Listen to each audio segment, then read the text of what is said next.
Alright guys, welcome to today's video. We are gonna talk about BPTH, the spiker of the day, the big percent gainer of the day. We're gonna talk about how I traded it, what mistakes I made, a lesson I learned for next time. So stay tuned.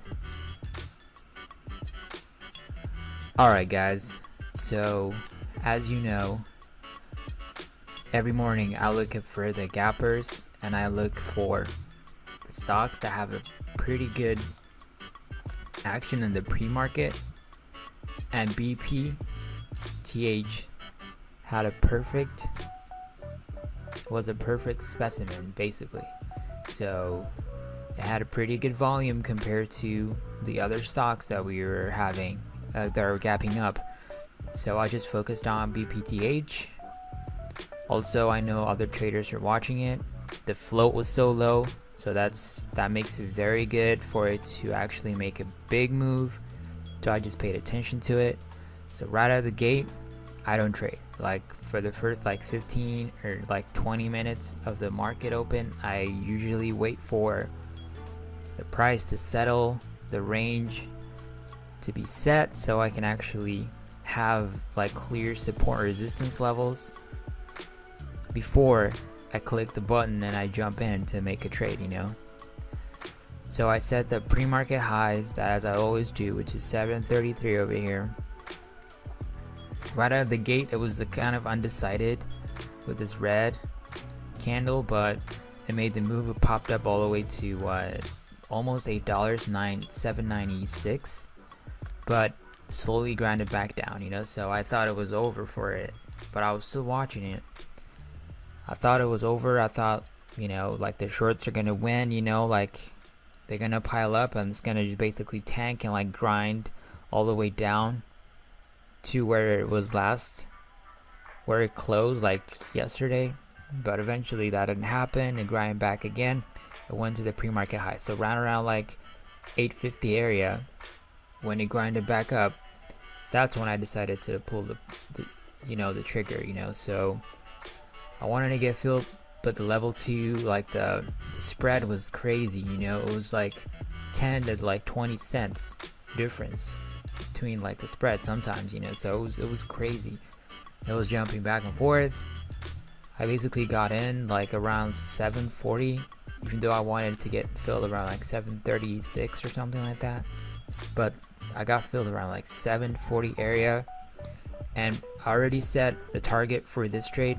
I wanted to get out when it tests the high, when it made, right when it opened, so I wanted to go out right over here when it tested it. So I just got out right over here around 790, 796, $8 mark area. So I thought that was a great trade that I made, but eventually the stock, it made a new high. It was making new highs every minute, every 5 to 10 minutes was making new highs. I got out. I locked in my profit. That is the only trade that I'm gonna make. I only make one trade, so I can avoid over trading. So I just finished just one trade. But eventually the stock, kind of pulled back. And then it started grinding back up again and testing the highs, So I had to make another trade, but I traded with my Robinhood account. I had a G stock that I was holding. It was performing very well, so I sold that stock and I just decided to just jump in it, So I got in around $8 mark.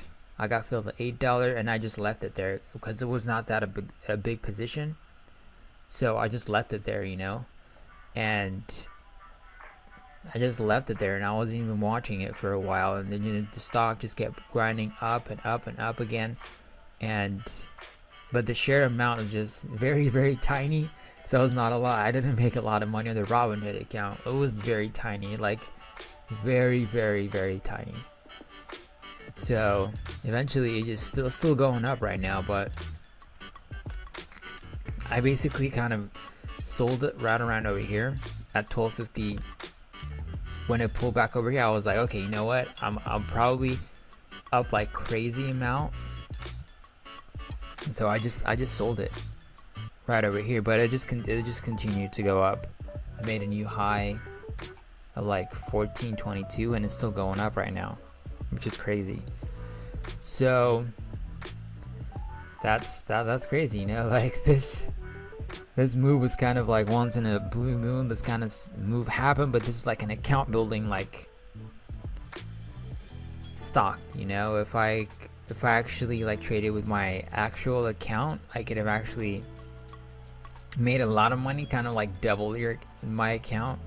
But I thought this trade was like amazing trade, you know. But eventually I only traded with the Robinhood account. I didn't want to risk it. Like, even if I lose the money in the Robinhood account, I don't care about it, because it's very small percentage. It's very small amount of money that I invested in it. So, but that was a very good return in a very short amount of time. Like, I held the GE stock when I bought it. It was like last year. It was like $650, and now it was up like $10, and that was a great return, you know. But I sold that, and within a day I made the same kind of returns with one stock, BPTH, on the Robinhood account, which was crazy. So this is what could happen in a trade. So I learned my lesson, you know. Like, I kind of understood, like, if has a very low share float, it will eventually have the ability to make this kind of move. All I have to do is just be patient, even though it's very scary. For when you look at the level 2, the price is like jumping back and forth a lot. So all you gotta do is just position sides very well, and then trade it properly. Like, I only take 100 shares right now, but it's still I'm still happy, but I left a lot of stuff on the table, as they say, you know. But I made a huge move with my Robinhood account, which was not a lot. But anyway, it's just a great lesson to learn.